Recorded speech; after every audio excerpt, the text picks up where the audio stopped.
একটা টব থেকে পুঁইশাকগুলো সংগ্রহ করব। এই যে দেখেন, এই যে এই যে দেখেন একটার সাইজ কতখানি বড় লম্বা হয়েছে। এই যে দেখেন,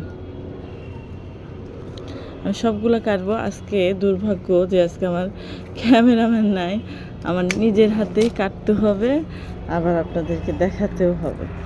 তো আজকের ভিডিওটা জানি না কেমন হবে, আশা করছি ভালোই হবে। এই দেখেন, এই যে সুন্দর সুন্দর পুঁইশাক, আজকেরগুলো বেশি বড় বুঝতে, একই সাথে রোপণ করা তো ভালোই লাগে। নিজের গাছের অল্প কিছু হোক আর বেশি হোক, যে দেখেন এই যে একটা এখানে আবার পুঁইশাকের মধ্যে একটা পোকা হয়েছে, দেখাই। এই পোকাটা চিনেন কিনা জানি না, এই যে দেখেন কালো পোকাটা। আমি আসলে চিনি না, নাম বলতে পারবো না, কিন্তু পোকা হয়েছে এটা বুঝতে পারছি। এই যে ও মাই গড, পড়েই গেল। এই দেখেন এখানে এখানে একটা গাছ, এই যে পোকা হয়েছে, বেশ কয়েকটা পোকা হয়েছে এখানে।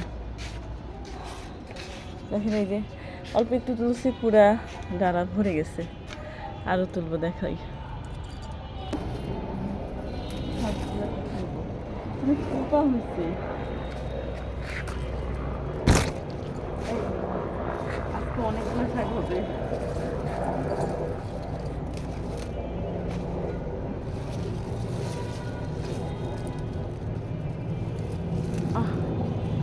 নিজের গাছের শাক সেরকম একটা অনুভূতি।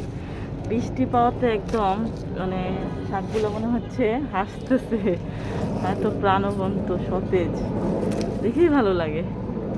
আজকের ভিউটা একটু রোদ উঠছে তো ভালো লাগতেছে। অনেক কয়েকদিন বৃষ্টি ছিল, বেশ কয়েকদিন, প্রায় বলা যায় এক সপ্তাহের উপরে বৃষ্টির পরে আজকে একটু রোদ উঠছে, বেশ ভালো লাগতেছে।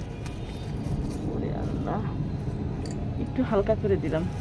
এখানে কাঁটা আছে, যেহেতু এটা আমরা একটা লেবু গাছের উপরে লাগাইছি। কতগুলো পড়ে গেছে, একটু তুলি। তো আসেন আজকে আরেকটা জিনিস দেখাই আমার কাছে।